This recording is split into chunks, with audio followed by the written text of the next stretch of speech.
Good afternoon, everyone, and welcome to our latest in our series of blog interviews.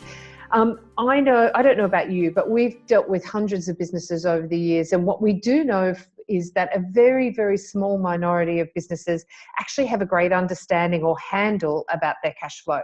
And I wanted to give you all a quick test. If I asked you how much money you would have in your bank account in 10 weeks' time, could you tell me? And I'm guessing the most of you would be saying, no, I couldn't. And I think for most business owners, there's a real sense of it's a crystal ball. They really have no idea what their cash flow issues are and what their cash flow position is. So to discuss this and much more, we're thrilled to interview Alistar Lamond from Skipper, and welcome, Alistar. Thanks, Natasha. Great to have you with us today. I'd love to start with a little bit tell us about your background. How did you end up sitting here as the co-founder of Skipper? Well, it all started probably just after finishing uni. I started working with small businesses at the bank. I worked in a National Australia Bank in the corporate agribusiness team. Yeah. So I got a really deep understanding of how agricultural operations worked from pre-farm gate, but also post-farm gate, which it's a fascinating industry, given that it's just so unpredictable. And from there, I was keen to continue working with the SME space, and I did that over in the UK. I actually joined a fintech startup over there called Market Invoice, and we were providing small businesses with invoice finance and doing it in quite an innovative way using a live marketplace. And growing the business over there for 4 years, really started understanding, of course, the key pinch points within small businesses. But the frustration I had with working in such a business was we were just focused on providing the end solution, being the finance product. And I wanted to start something and provide more value earlier in the journey with a small business. And hence, returning to Australia, I saw the opportunity in building Skipper and building a business that really focused on trying to address the biggest problem with a lot of small businesses, and that's cash flow, and helping them understand that better so they actually know why they need the money. So not only does that help them be more informed and understand why finance is advantageous to a business, but it helps us understand them better as well. Exactly. So what led you to co-found Skipper? So it was really just seeing that business problem, and when you look at it from a lender's perspective, for many years, understanding small businesses has been very difficult because it's quite opaque. So there's a lot of information asymmetry. We're relying on financial accounts that are over 6 months old, often to make a credit decision. Now, with the evolution of cloud accounting, that has enabled businesses to better understand themselves, but also financiers to better understand them.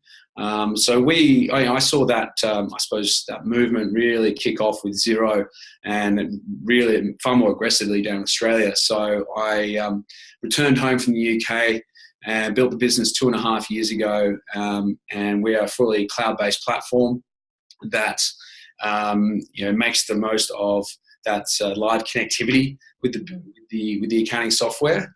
And not only does it enable us to better understand a business from a risk perspective, but it helps us engage them and educate them far better on how to actually manage the key or the blood of their business, being the cash flow. Which leads me beautifully into the next question. What do you see as the most common cash flow problems that businesses have when they come to you? Probably the top 3 cash flow issues they have are managing their tax obligations, often forgotten. They go out and spend money and they forget that they actually owe the tax department for GST, PAYG and superannuation.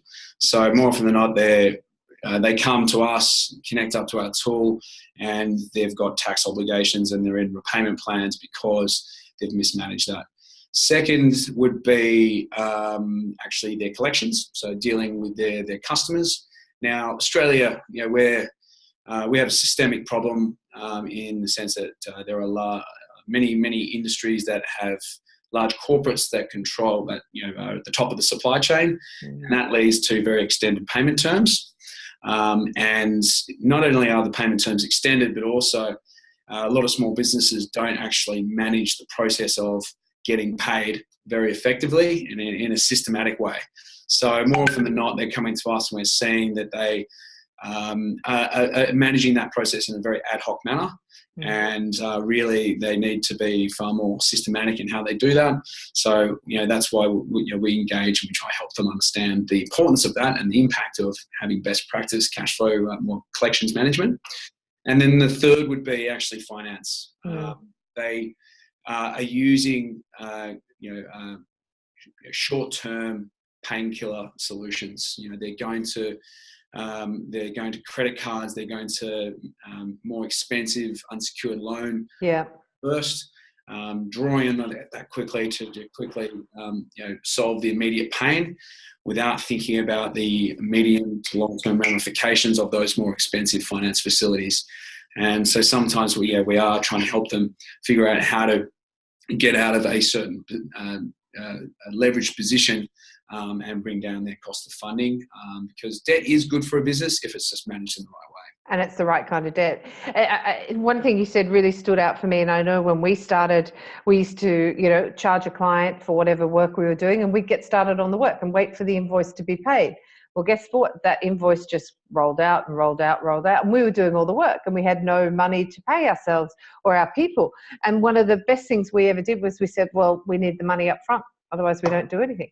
And it really made a big difference on us as a business, because if people want something and they want it really quickly and they have to pay for it, then they'll pay for it, where otherwise if you just get started on the work, then nothing happens.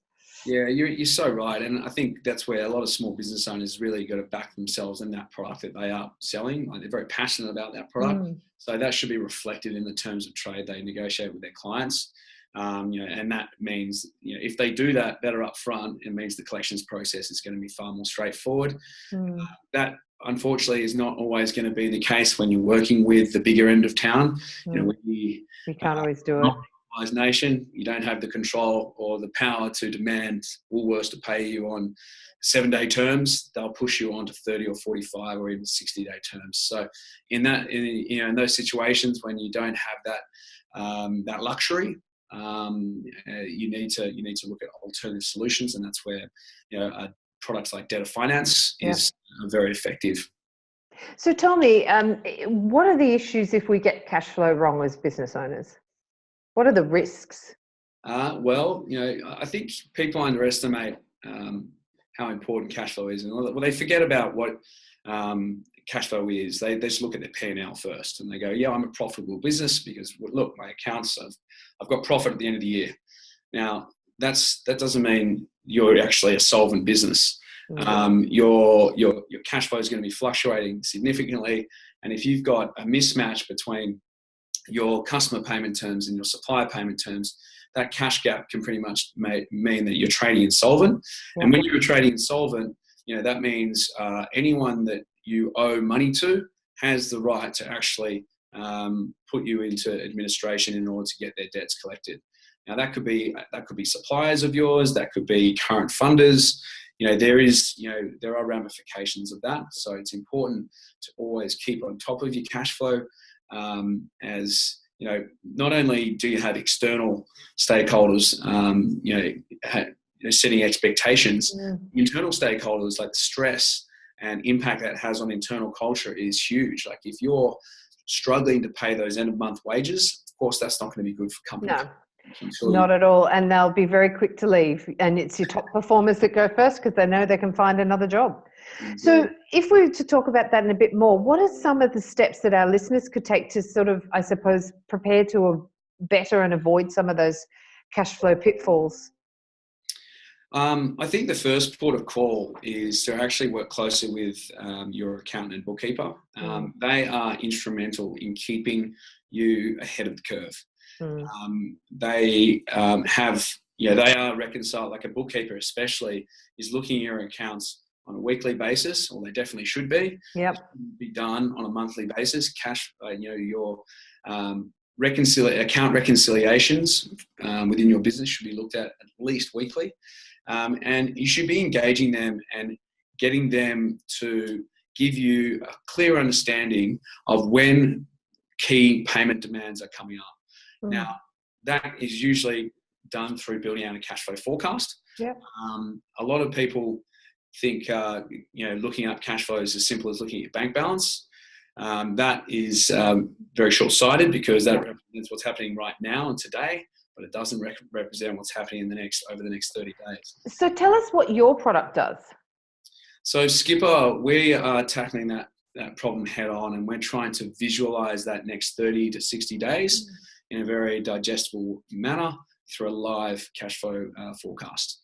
Now, traditionally, the main problem has been with forecasting is it's been offline within an Excel spreadsheet, and is only valid for the day that you actually update it. Now, it's pretty much the next day, it's out of date, and it doesn't prove it's valueless. So leveraging the live data we can get from the accounting software, we can represent the cash flow forecast over the next 30 to 60 days in real time. They can see it visually. They can see exactly when wages is going to be due, what statutory obligations are due, when certain customers are paying, and when customers are not paying as well. So you see, when those invoices become overdue. Now, we're trying to just the biggest challenge I think that there's been in helping forecast and manage cash flow is keeping it in real time. And what that encourages is more proactive management as opposed to reactive. And it means that they are taking action, so seeing the problems coming up and then actually walking through, and we do this within our tool, walking through the best scenario that gives them the best outcome at the end of the month. So is it a case you need to focus on collections, that shortlist the key invoices that you need to go collect? Is it a case you need to actually delay some payments to some suppliers, or you need to actually pay your suppliers so you get delivery of goods? And then, then you need to look at the gaps. And if there's gaps, that's where you can start using finance within the tool and understanding the impacts of that. Now, that whole journey traditionally has been very disjointed. It's been offline. It's been in different areas within your accounting software, your bank statements, an Excel spreadsheet. So we've brought that into one nice platform, made it simple, digestible, and visual. So a business owner can really log in and just have peace of mind. The cash flow is under control. Which is so important, because I think part of the problem with business owners is we're all so busy and we're trying to keep our head around and our handle around everything that's going on in our business. And I think this is something that's often been put in the too hard basket. And so having that ability and that visual and that information to hand helps you make much better decisions. That's I totally agree. Like cash flow management, even though it's the biggest killer of small businesses, it's still down the priority list in terms of things to do throughout the month. Of course, we're trying to put that up the priority list with making the tool engaging, but it's paramount. Well, as you would know, Alistar, according to the MYOB survey they do every year, the two things that keep business owners awake at night are cash flow and employees. So, yes. We both should have a job for life. Yeah. What do you love about what you do? I really liked, having an impact on the small businesses that we work with. It's a very tangible impact, and it's the effect that we see is quite direct. Yeah. That's an impact from cash flow management. We're seeing them, their businesses grow due to the fact that they're managing these processes throughout their business in a far more systematic way. But then also trying to, providing them the finance that helps them grow that extra 20, 30, 40%. That's hugely satisfying. And I've been doing that for, over 9 years now. I'd say I really, when I look at my purpose, I really enjoy the whole capability of, redirecting capital to places where it's actually truly needed. There is a lot of capital in Australia, and it's all up in the super funds and all the institutional markets. It struggles to get down to small businesses.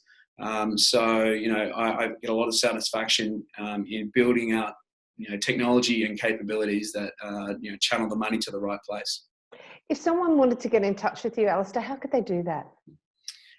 Well, best to come through to our website, and you can actually connect up to the tool. There is a way to actually just message us on the website directly. We're still a pretty small and dynamic team, so it'll be probably me or my sales team that'll be picking that message up, and we can definitely give you some direction on cash flow best practices. We can also give you an indication of finance requirements and recommendations as well, but also always open to a chat and just to give direction on the business itself. Great. Well, look, it's been so lovely talking to you. And I think it's an area that many business owners tend to avoid. They're not particularly financially as astute as they should be. And I think tools like this will help them become that way. So thank you so much for checking in with us. It's been lovely to have you here today. And if anyone wants to get in touch, do reach out to Alistar and give him a call. Thanks for having me, Natasha. And yeah, everyone can check us out on skipper.com.au. Brilliant. Fantastic. Thanks for that. Bye. Natasha.